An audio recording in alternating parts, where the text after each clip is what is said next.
guys, I'm going to teach you all how to solve a 2x 2x3. So for this top layer, there's two. And then you turn the spin around and go up and then left one L2. And then you need to use our middle layer here. So go R2, M2, R2. And then for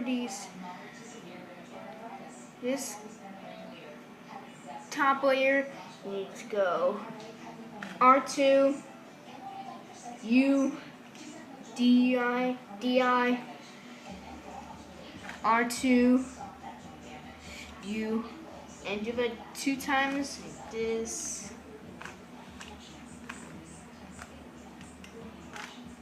And then switch U, and that's how you solve it. Thanks for watching, and I'll see you on my next video. Bye!